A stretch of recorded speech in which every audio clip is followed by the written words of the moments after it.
Bismillahirrahmanirrahim. Assalamualaikum warahmatullahi wabarakatuh. Good morning, selamat pagi, Python Mania. Kita ketemu lagi di Khataman Python. Yes, ya. Tentunya melanjutkan Khataman Python episode ke-36 yang kemarin. Kita akan lanjut sekarang di episode yang ke-37. Kita langsung pembahasan case study, jadi studi kasus. Kalau kemarin kita udah banyak tentang format string, kemudian fungsi-fungsi strings ya, bawaannya string, kemudian slicing, apa itu, irisan string dan lain sebagainya ya. Nah, hari ini kita langsung ke studi kasus. X.3 case study, checking palindromes. Jadi memeriksa palindrom. Apa sih palindrom itu? Nah, ini kita akan bahas. A string is a palindrome if it reads the same forward and backward. The word mom, dad, and noon, for instance, are all palindromes. Jadi sebuah string adalah palindrom jika dibaca ke depan dan ke belakangnya sama. Itu palindrom. Contohnya kalau dalam bahasa Inggris itu mom, dad, itu kalau baca dari depan sama belakangnya kan sama. Noon sama. Ya, maka itu disebut dengan palindrom. Kalau di kita apa? Kata, kata. Apalagi kodok, ya mirip lah itu ya. Jadi itu palindrom, jadi sama. The problem is to write a program that prompts the user to enter a string and reports whether the string is a palindrome. One solution is to have the program check whether the first character in the string is the same as the last character. If so, then the program can check whether the second character is the same as the second to last character. This process continues until a mismatch is found or all the characters in the string are checked, except for the middle character if the string has an odd number of characters. Masalahnya adalah menulis program yang meminta pengguna untuk memasukkan string dan melaporkan apakah string tersebut merupakan palindrom. Salah satu solusinya adalah dengan meminta program untuk memeriksa karakter. Apakah karakter pertama dalam string sama dengan karakter yang terakhir? Jika ya, maka program dapat memeriksa apakah karakter kedua sama dengan karakter kedua dari belakang. Proses ini berkelanjutan sampai ketidakcocokan ditemukan. Ya, atau semua karakter dalam string diperiksa semua. Kecuali karakter tengah jika string memiliki jumlah karakter yang ganjil. Oke, lanjut. To implement this idea, use two variables, say low and high, to denote the position of two characters at the beginning and the end in a string S, as shown in listing X.1, lines 13 and 16. Initially, low is nil and high is len S min 1. If the two characters are at this position match, increment low by 1 and decrement high by 1, lines 22, 23.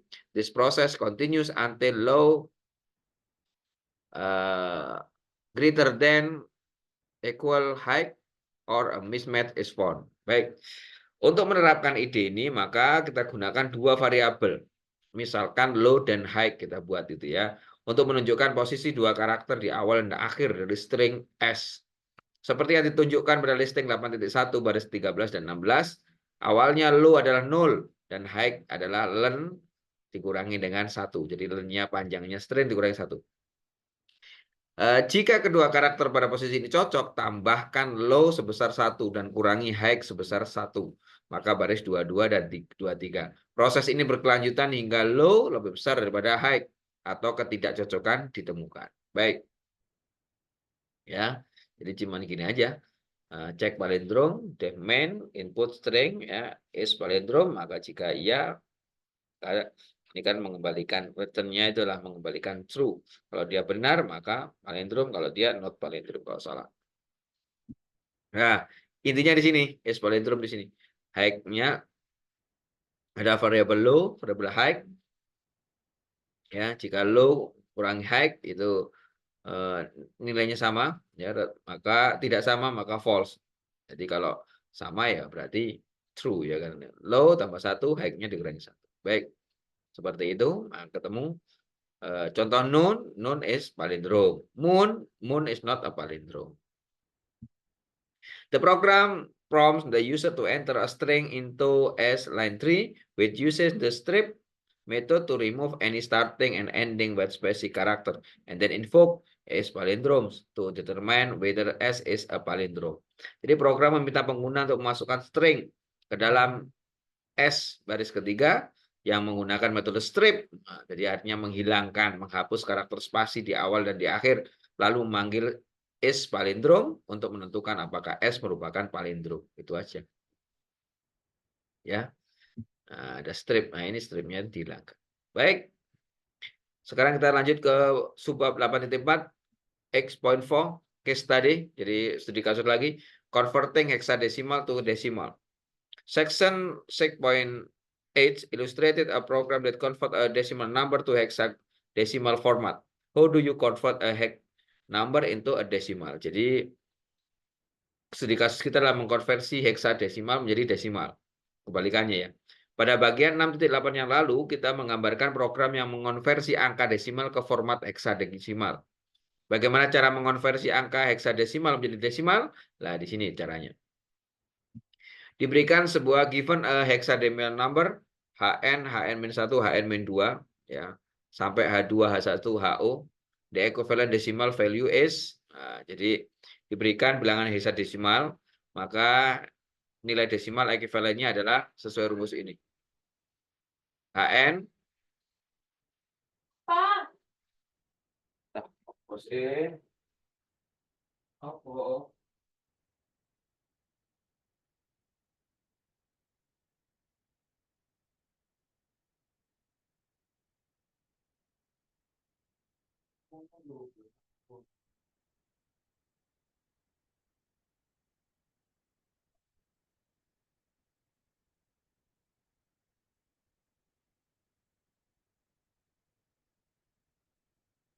Terus saya ngerekam misalnya akeh mau. Oh, is Melayu.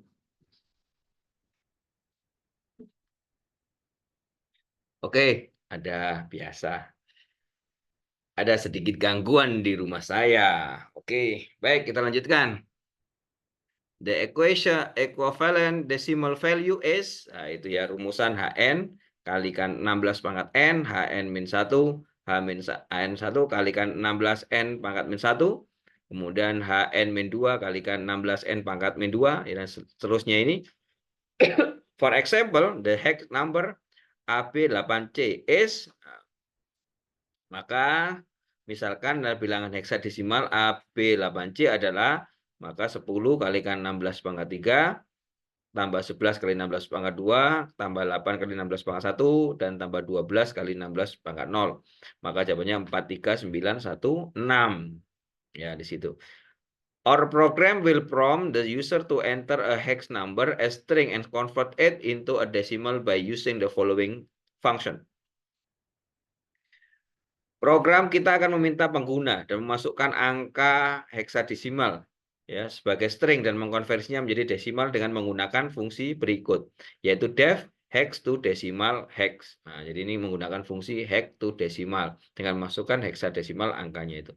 A brute force approach is to convert its hex characters into a decimal number, multiply it by berapa itu? 60 pangkat i ya for a hex digit at the I position and add all the item together to obtain the equivalent decimal value for the hex number. Pendekatan brute force adalah dengan mengonversi setiap karakter heksadesimal menjadi angka desimal, mengalihkannya dengan pangkat 16 untuk digit heksadesimal pada posisi yang ke I, dan menyumblahkan semua item untuk mendapatkan nilai desimal ekivalen untuk angka heksadesimal tersebut. Note that, ya, perhatikan bahwa ada rumusan ini HN kalikan 16N sampai nanti sama dengan ini sampai 16 plus H0 ya kalikan tambah H0 ini. This observation known as Horner algorithm lead to the following code for converting a hex string to a decimal number. Jadi pengamatan ini dikenal sebagai algoritma Horner, mengarah pada kode berikut untuk mengonversi string heksadesimal ke angka desimal. Maka langkah pertama decimal value-nya dibuat 0. For i in range len panjangnya hexadesimal tadi. Hex karakter sama dengan hex i. Diambil i ya per i. Decimal value sama dengan decimal value dikalikan 16 ditambah hexachar to decimal hexachar ya. The following is a trace of algorithm for hex number AB8C. Jadi berikut ini adalah jejak algoritma untuk bilangan heksadesimal AB8C. Ini ya modelnya. Jadi ini urutannya, trace pelacakannya, perhitungannya dari seperti ini. Maka listing X.2 shows the complete program. Listing X.2 menunjukkan program lengkapnya. Oke, ini ya, hex to decimal conversion. Nah, ini ceritanya input hex number dulu.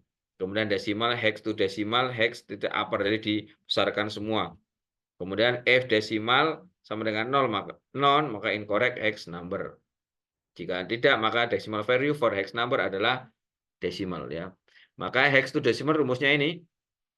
Decimal value sama dengan I in range len hex, CH-nya di hex-nya yang satu, yang I, kemudian FA kurang dari karakter, kurang dari F, atau 0 kurang dari karakter, kurang 9. Jadi ini adalah AF ya, dan 09. Maka decimal value-nya sebenarnya decimal value kalikan 16 ditambah hexachar to decimal ya. Nah, kemudian return 0 di sini adalah hex to decimal. Sedangkan ini hexachar to decimal untuk yang karakter, maka FA kurang dari sama dengan CH kurang dari sama dengan F, return 10 plus odd CH min odd A yang besar ya. Else return odd CH min odd 0 ya. Oke. Maka ini nanti persamaannya jadi ketemu. Kita lihat langsung baca aja di sini. The program reads a string from the console line 3 and invokes the hexadecimal function to convert a hex string to a decimal number line 5. The character can be entered in either lowercase or uppercase, and the program converts them to uppercase before invoking the hexadecimal function. The hexadecimal function is defined in line 12 until 22 to return an integer. The length of the string is determined by invoking len hex in line 14. This function returns none for an incorrect hex number, line 20. The hexachar to decimal function is defined in line 24 until 20x to return a decimal value for a hex character. The character can be in either lowercase or uppercase. Invoking hex upper convert the character to uppercase. When invoking hexachar to decimal CH, yeah, the character CH is already in uppercase. If CH is a letter between A and F, the program return a decimal value 10 plus odd CH min odd A, ya, line 26. If CH is a digit, the program return a decimal value odd CH min odd 0, ya, nil, line 20x ya. Baik, program ini membaca string dari konsol baris ketiga dan memanggil fungsi hex to decimal untuk mengonversi string heksadesimal ke angka desimal baris kelima. Karakter dapat dimasukkan dalam huruf kecil atau besar, dan program mengonversinya menjadi huruf besar sebelum memanggil fungsi hex to decimal. Jadi dirubah ke huruf besar. Fungsi hex to decimal didefinisikan dalam baris 12 sampai 22 untuk mengembalikan bilangan bulat. Panjang string ditentukan dengan memanggil len hex pada baris 14. Fungsi ini mengembalikan non untuk angka heksadesimal yang salah, baris 20. Fungsi hex char to decimal didefinisikan dalam baris 24 sampai 28 untuk mengembalikan nilai desimal untuk karakter heksadesimal. Karakter bisa berupa huruf kecil atau besar. Memanggil hex.upper mengkonversi karakter menjadi huruf besar ketika memanggil hex char to decimal CH. Karakter CH sudah dalam huruf besar. Jika CH adalah huruf A dan F, program mengembalikan nilai desimal 10 ditambah odd CH dikurangi odd A. Baris ke-26. Jika C adalah angka, program mengembalikan nilai desimal odd CH min odd 0 di baris 28 ya. Lanjut 8.5 X.5 operator overloading and special method. Jadi ini tentang operator overloading dan metode spesial ya. In the preceding section, you learn how to use operator for string operation. You can use the plus operator to concatenate to string, the multiply operator to concatenate the same string multiple times. The relational operator ada double sama dengan ya, tidak sama dengan, kurang dari sama dengan, lebih dari dan lebih dari sama dengan, to compare to string and the index operator to access a character, for example. Maka ketika ada S1-nya Washington, S2 California, maka the first character is S1 is, S1 nil, ya kan. Print S1 tambah S2 is, S1 tambah S2. S1 kurang dari S2, S1 kurang dari S2. Oke. Jadi di bagian sebelumnya Anda telah belajar cara menggunakan operator untuk operasi string ya. Anda dapat menggunakan operator plus untuk menggabungkan dua string, operator kali untuk menggabungkan string yang sama beberapa kali, operator relasional sama dengan double ya, tidak sama dengan atau kurang dari sama dengan, lebih dari dan lebih dari sama dengan, untuk membandingkan dua string, dan operator indeks ya, indeks kurung kotak untuk mengakses karakter. Misalnya S1 Washington, S2 California, maka print karakter pertama di S1 adalah yaitu tadi S1 indeksnya 0 ya. The operator are actually method defined in the str class. Defining method for operator is called operator overloading. Operator overloading allows the programmer to use built-in operator for user-defined method. Table X.1 lists the mapping between the operator and method. You name this method with to starting and ending underscore. To Python will recognize the association. For example, to use the plus operator as a method, you will define a method named add. Note that these methods are not private because they have to ending underscore in addition to the two starting underscore. Recall that the initializer in a class is named init ya, with a special method for initializing an object. Oke, operator sebenarnya adalah metode yang ditentukan di dalam kelas str. Mendefinisikan metode untuk operator disebut operator overloading. Operator overloading memungkinkan programmer untuk menggunakan operator bawaan untuk metode yang ditentukan pengguna. Tabel 8.1 mencantumkan pemetaan antara operator dan metode. Anda memberi nama metode ini dengan dua garis bawah awal dan akhir. Jadi dua garis bawah di awal sama di akhir. Sehingga Python akan mengenali asosiasi tersebut. Misalnya untuk menggunakan operator plus sebagai metode, Anda akan mendefinisikan metode bernama add. Perhatikan bahwa metode ini bukan bersifat privat karena memiliki dua garis bawah di akhir dan juga di awal. Kalau privat kan hanya di awal saja ya. Ingat bahwa inisialisasi dalam suatu kelas diberi nama init yang merupakan metode khusus untuk menginisialisasi objek. Jadi kalau udah init itu sudah mulainya kelas awal. Baik, tabel 8.1 ini ya, operator overloading. Ini macam-macam ya, ada add, ada mul, ada sub, true diff, mode ya, lt, le, eki, nne, kite, ge, get item, contents, learn, str ya. Jadi banyak sekali ya, banyak sekali operator overloading. Jadi operator ini bisa dibuat dalam bentuk metode atau fungsi ya. Baik, for example, you can rewrite the preceding code using the method as follows. S1 Washington, S2 California, print the first character is S1 is, S1 get item 0. Jadi indeks itu get item. Oke, sebagai contoh Anda dapat menulis ulang kode sebelumnya menggunakan metode sebagai berikut. Ya. Contoh juga yang keempat ini S1 tambah S2 S1 add S2. S1 kurang dari S2, S1 LT S2. Ya. Maka kita akan jelaskan di sini. S1 dot get item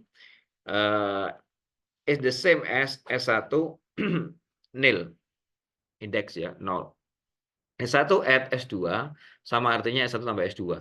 S1 LT S2 artinya S1 kurang dari S2. Now you can see the advantage of operator overloading. Now sekarang Anda dapat melihat keuntungan dari operator overloading. Using operator greatly simplifies program, making them easier to read and maintain. Jadi menggunakan operator sangat menyederhanakan program, membuatnya lebih mudah dibaca dan dipelihara. Python support the in operator, which can be used to determine whether a character is in a string or an element is a member of a container. The corresponding method is named content. Self A, you can use the method content or the in operator to see if a character is in a string as shown in the following code.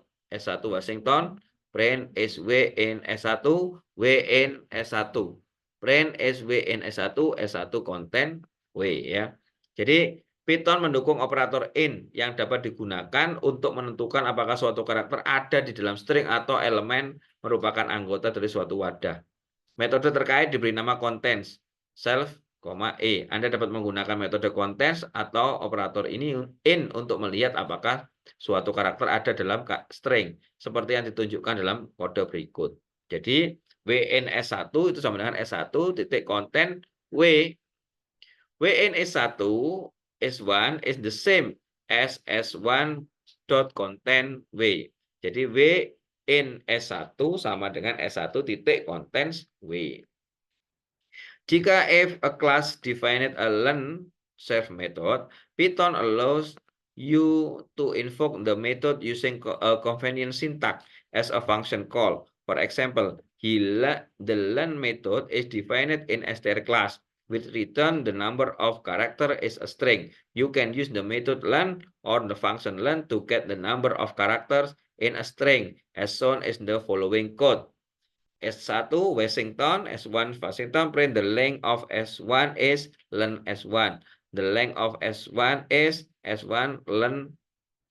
Nah, ini ya, S1.learn. Nah, itu sama.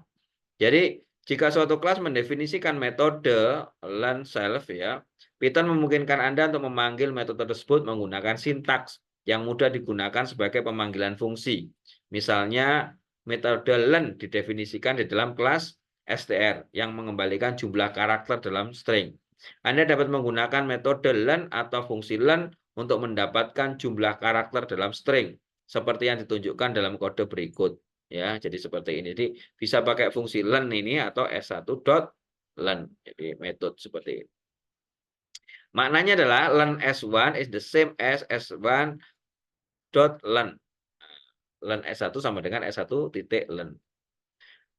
Baik, berikutnya, many of the special operator are defined in Python built-in types such as in and float. For example, suppose E in 3 and J in 4 is 4. E dot add J in the same as E plus J and E dot sub J in the same E min J. Ya, jadi banyak operator khusus yang ditentukan dalam tipe bawaan Python seperti int, float. Ya, misalkan I adalah 3, J adalah 4, maka I add J sama dengan 1 tambah I tambah J ya. Sedangkan I sub J sama dengan I min J. Oke, note, you can pass an object to invoke print X. This is equivalent to invoke print X str ya, dot str or print str X ya. Anda dapat meneruskan objek untuk memanggil print X. Ini ekuivalen dengan memanggil print X dot str atau print strx. Note, catatan lagi, the comparison operator kurang dari sama dengan, tidak sama dengan, lebih dari sama dengan can also be implemented using the CMP self order method. Jadi operator perbandingan kurang dari sama dengan, tidak sama dengan, lebih dari sama dengan dapat diimplementasikan menggunakan metode CMP. This method return a negative integer if self less than order, 0 if self equal order, and a positive integer if self greater order. Nah, jadi metode ini mengembalikan bilangan bulat negatif jika self-nya kurang dari order. 0 jika self-nya sama dengan order, dan bilangan bulat positif jika self-nya lebih besar dari order. For two object A and B, A less than B, call A LTB if the LT is available. If not, the CMP method is called to determine the order. Jadi di sini adalah untuk dua objek A dan B, A kurang dari B memanggil ALTB jika LT tersedia. Jika tidak, metode CMP dipanggil untuk menentukan urutannya. Oke. Baik, lanjut. Kita lanjutkan di bab 8.6 terakhir. Case study, the rational class. Nah, ini adalah kelas rasional. Studi kasus ya. A rational number is a numerator and a denominator in the form A per B, where A is numerator and B is the denominator. For example, sepertiga, 3/4, 3/4, and 10/4 are rational number, ya. Jadi bilangan rasional memiliki pembilang dan penyebut dalam bentuk A per B, di mana A adalah pembilang, B adalah penyebut. Contohnya 1/3, 3/4, dan 10/4 adalah bilangan rasional.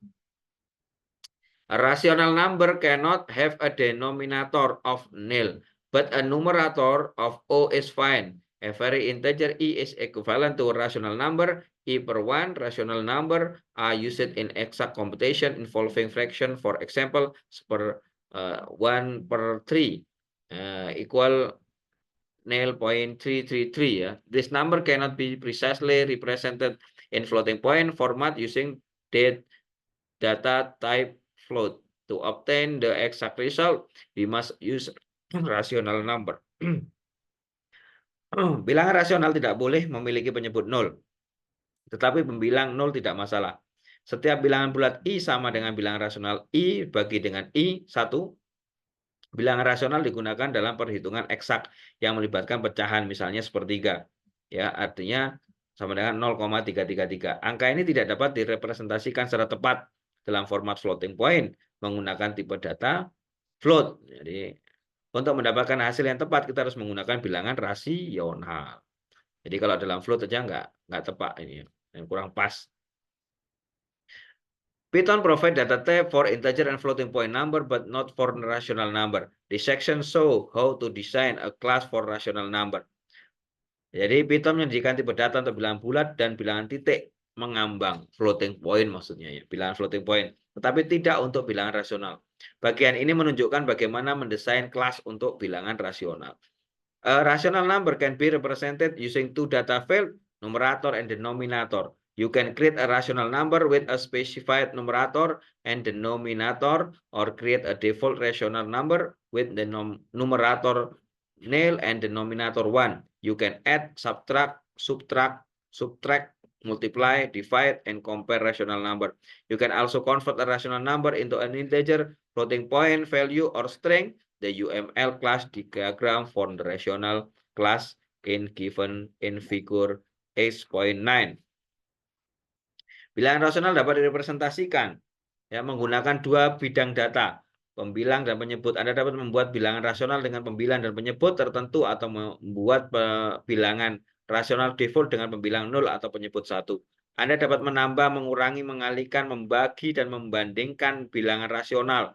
Anda juga dapat mengonversi bilangan rasional menjadi bilangan bulat, nilai floating point, atau string. Diagram kelas UML untuk kelas rasional diberikan pada gambar 8.9. Oke, ini ya. Ini salah satu diagram UML-nya, ya, di mana ada kelas rasional namanya. Dia ada 2 properti dan ada berapa metode ini, ya, banyak metode. Oke, lanjut ya. There are many equivalent rational number. For example, sepertiga sama dengan 2/6 sama dengan 3/9, 4/12. Jadi ada banyak bilangan rasional yang ekuivalen, ya. Sebagai contoh, sepertiga sama dengan 2/6 sama dengan 3/9 sama dengan 4/12. For convenience, demi kemudahan, maka sepertiga is used to represent all rational number that are equivalent to sepertiga, ya. Jadi sepertiga ini digunakan untuk mewakili semua bilangan rasional yang ekuivalen dengan sepertiga. The numerator and the denominator of sepertiga have no common divisor except 1. So 1/3 is said to be in lowest term. Jadi pembilang dan penyebut dari sepertiga tidak memiliki membagi bersama kecuali 1, sehingga sepertiga dikatakan dalam bentuk paling sederhana. Oke, ini matematika dasar aja ini.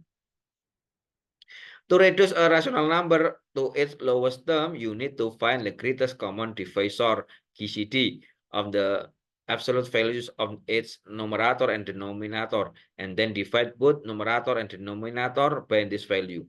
You can use the function for computing the GCD of two integers, n and d, as suggested in listing 5.8 greatest common divisor.py. Jadi the numerator and denominator in a rational object are reduced to their lowest term. Baik, kita lihat di sini. Untuk mereduksi bilangan rasional ke bentuk paling sederhana, Anda perlu mencari pembagi persekutuan terbesar, GCD dari nilai absolut pembilang dan penyebutnya. Kemudian bagi semua pembilang dan penyebut dengan nilai ini. Anda dapat menggunakan fungsi untuk menghitung GCD dari dua bilangan bulat, N dan D, seperti yang disarankan dalam listing 5.8, greatest common divisor.py. Pembilang dan penyebut dalam objek rasional direduksi ke bentuk paling sederhana. Oke. As usual, we first write a test program to create rational object and test the function in rational class. Listing X.3 is a test program. Seperti biasa, pertama kita menulis program uji untuk membuat objek rasional dan menguji fungsi di kelas rasional. Listing 8.3 adalah program uji. Oke, ini program uji sudah jadi. Ya, Anda ketik aja latihan nanti di sini. Ya, oke. Baik. Nah, ini ya. Nah, the program create two rational number R1 and R2, line 4 and 5, and display the result R1 plus R2, R1 min R2, R1 multiply R2, and R1 per R2, line X to 11. R1 plus R2 is equivalent R1 dot add R1 dot add R2. The print R1 function print the string returned from str R1. Invoking str R1 return a string representation for a rational number R1, which is the same as invoking R1 str. Invoking int R2 line 20 return an integer for the rational number R2, which is the same as invoking R2 dot in. Ya, invoking float R2 line 21 return a float for the rational number R2, which is the same as invoking R2 dot float. Jadi program ini membuat dua bilangan rasional R1 dan R2 dan menampilkan hasil dari R1 plus R2, R1 kurang R2, R1 kali R2, dan R1 dibagi R2. R1 tambah R2 ekuivalen dengan R1 add R2. Fungsi print R1 itu mencetak string yang dikembalikan dari str R1. Memanggil str R1 itu mengembalikan representasi string untuk bilangan rasional R1 yang sama dengan memanggil R1.str. Memanggil int R2 baris 20 ya, itu mengembalikan bilangan bulat untuk bilangan rasional R2 yang sama dengan memanggil R2.init. Memanggil float R2 baris 21 mengembalikan float untuk bilangan rasional R2 yang sama dengan memanggil R2.float. Nah, ini sebenarnya ya tadi ya metode overloading tadi ya fungsi. Jadi kita menggunakan overloading, operator overloading ya.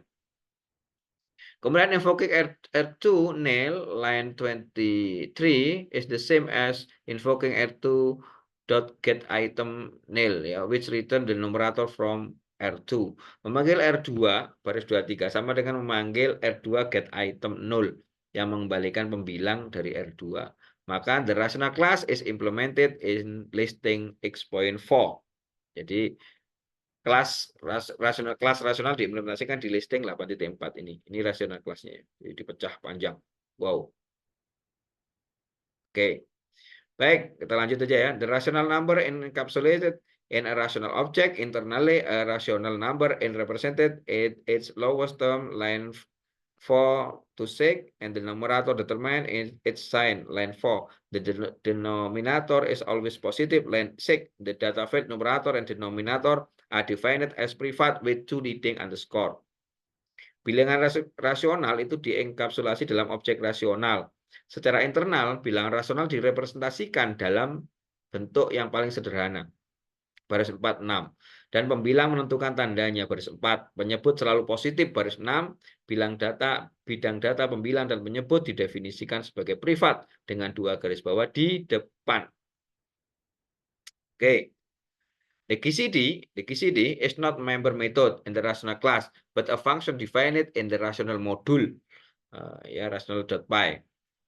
GCD bukan merupakan metode anggota di kelas rasional, tetapi fungsi yang didefinisikan dalam modul rasional di rational.py, baris 7879. Two rational object can interact with each other to perform addition, subtraction, multiplication, and division operation. This method return a new rational object, line 9 to 32. Note the second rational nil refers to the numerator of the second rational, and second rational 1 refers to the denominator of second rational. The use of index operator is supported by the get item E method. Line 72, 76, ya, which return the numerator and denominator of the rational number based on the index. Jadi dua objek rasional ini dapat berinteraksi satu sama lain untuk melakukan operasi penjumlahan, pengurangan, perkalian, pembagian. Metode ini mengembalikan objek rasional baru baris 9 sampai 32. Perhatikan bahwa second rasional yang 0 mengacu pada pembilang dari second rasional, dan second rasional 1 itu mengacu pada penyebut dari second rasional. Penggunaan operator indeks didukung oleh metode get item E baris 7278 untuk mengembalikan pembilang dan penyebut bilangan rasional berdasarkan indeks, ya. Oke. The CMP second rational method line 62, 69 compares this rational number to the other rational number. It first subtracts the second rational from the rational and saves this result in term line 63. The method return mean 1, nil, or 1 if terms numerator is less than, equal to, or greater than nil. Metode CMP second rasional baris 6268 membandingkan bilangan rasional ini dengan bilangan rasional lainnya. Pertama, metode ini mengurangkan rasional kedua dari rasional ini dan menyimpan hasilnya di tem baris 63. Metode ini mengembalikan min 1, 0, dan atau 1 jika pembilang tem kurang dari, sama dengan, atau lebih besar daripada 0. The comparison method LT, LE, GT, and GE are implemented using the CMP method. Line 49, 59. Note that the method NA and AKey are not implemented explicitly, but they are implicitly implemented by Python if the CMP method is available. Jadi metode LT, LE, GT, dan GE itu diimplementasikan menggunakan metode CMP. Perhatikan bahwa metode NE dan EKey tidak diimplementasikan secara eksplisit, tetapi diimplementasikan secara implisit oleh Python jika metode CMP tersedia. You have used the str, int, and float function to convert an object to str, int, and float. The method str, int, and float are implemented in the rational class, line 35 until 47, to return a str object, int object, or float object from a rational object. Anda telah menggunakan fungsi str, int, dan float, ya, untuk mengonversi objek menjadi str, int, dan float. Metode str, int, dan float itu diimplementasikan di kelas rasional baris 35 sampai 47 ini, ya, yaitu akan mengembalikan objek str, objek int, objek float, ya, dari atau objek float dari objek rasional. Baik, itu berarti ini berakhir sudah di bab yang ke-8. Insya Allah nanti di pertemuan berikutnya kita akan masuk ke bab yang 9. Ya, kita masuk di bab 9, ya, tentunya nanti di episode selanjutnya ada episode ke-38. Baik, sementara itu dulu hari ini. Bismillah, tetap semangat belajar Python, ya, karena Python itu mudah, simple, dan menyenangkan. Oke, saya akhiri, semoga bermanfaat. Wassalamualaikum warahmatullahi wabarakatuh. Semangat.